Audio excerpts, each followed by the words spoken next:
Kembali di Market Review, kita lanjutkan perbincangan bersama Mas Farid. Mas Farid, argumen yang dimiliki oleh Kementerian Kelautan dan Perikanan bagaimana sebetulnya ataupun sebaiknya kebijakan ekspor benih lobster ini dilakukan adalah untuk menghentikan praktek ekspor ataupun penyelundupan lah ya dari benih ekspor, benih lobster yang selama ini terjadi pada saat pelarangan ekspor benih lobster dilakukan. Analisa Anda seperti apa, Mas Farid?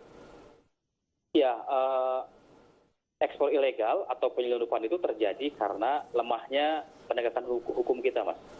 Jadi law enforcement-nya kita itu sangat lemah. Nah, sehingga aktor-aktor yang berkepentingan ya dengan benih-benih lobster dijual itu menjadi merasa leluasa begitu, menjadi merasa tidak takut dalam tanda kutip ya oleh hukum di kita yang penegakannya lemah begitu. Nah, poinnya sebetulnya untuk menghilangkan ekspor ilegal atau menghilangkan penyelundupan, kuncinya adalah sebetulnya penegakan hukum di kita harus kuat gitu.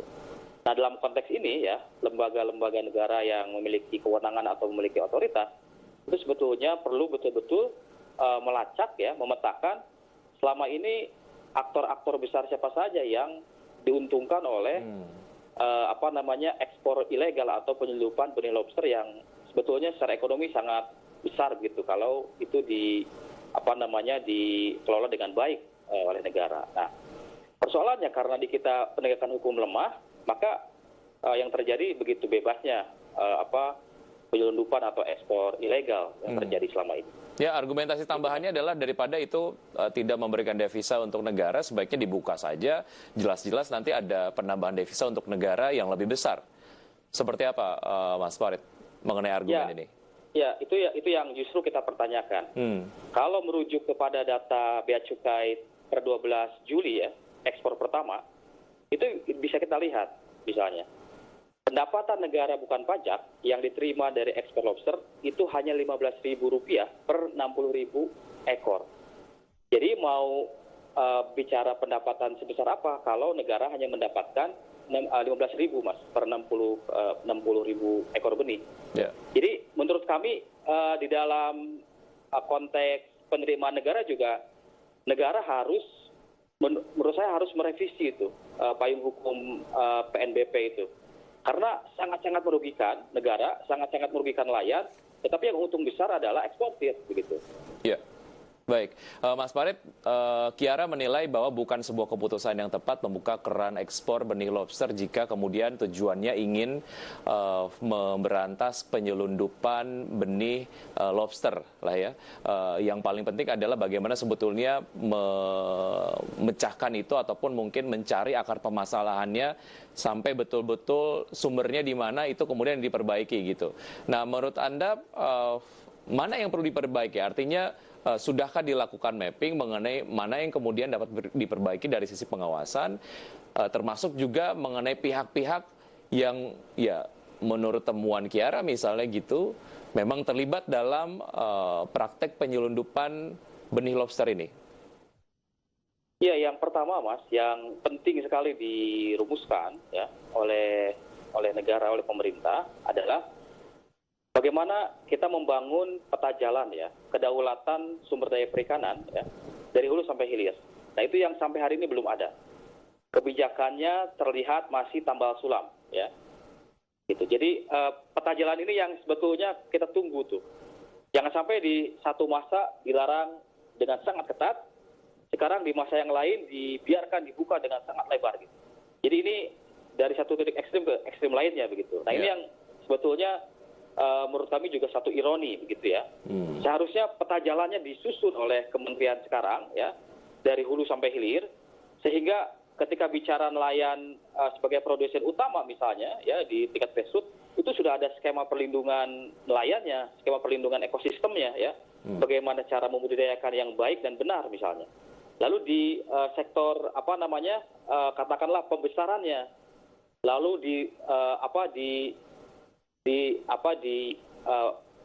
fase-fase yang lain ya, sebelum dia kemudian layak dan memiliki nilai ekonomi yang sangat besar, itu harusnya ada peta jalan yang disusun ya oleh pemerintah sehingga lobster ini betul-betul memberikan keuntungan secara ekonomi baik untuk negara maupun untuk nelayan dan juga tidak merusak ekosistem. Nah itu Baik. yang selama ini belum kita lihat gitu, Mas. Ya, soal peta jalan ini sejauh mana ini akan menumbuhkan sebuah ataupun menciptakan sebuah ekosistem agar sustainability lah ya, sustainability practices-nya dapat terjaga, tapi secara kecepatan dari nelayan bisa mendapatkan nilai ekonomi yang baik, tidak dengan sebuah nilai ekonomi yang rendah karena misalnya menjual masih dalam bentuk benih gitu.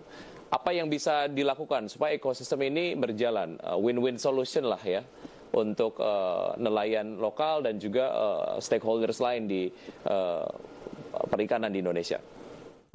Ya, yang jelas gini, Mas.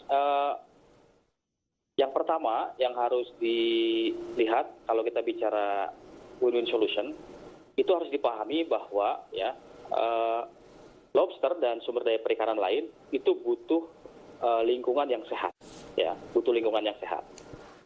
Jadi artinya harus ada perlindungan ruang laut, ya.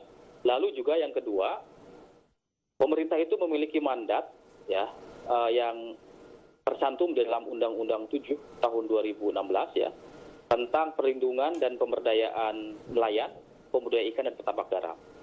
Nah harusnya, menurut kami, pemerintah dalam hal ini Kementerian Kelautan dan Perikanan itu mulai menerjemahkan katakanlah mandat membangun ya sektor perikanan itu dimulai dari menerjemahkan undang-undang ini. Gitu.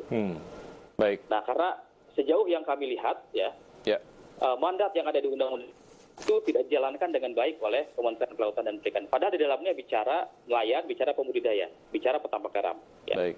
Nah, dalam konteks lobster ya, kita selama ini juga tidak melihat ya ada banyak sukses story ya, ada banyak kawan-kawan di lapangan yang berhasil membudidayakan ikan dan menghasilkan ekonomi sangat tinggi, tetapi itu tidak pernah diangkat ya, tidak pernah dilihat sebagai satu best practices bahwa nelayan di tingkat bawah itu mereka punya keberhasilan di dalam membudidayakan lobster tanpa harus menjual benihnya. Itu satu ya. Jadi di tingkat nelayannya harus memang diperhatikan secara benar oleh pemerintah. Gitu.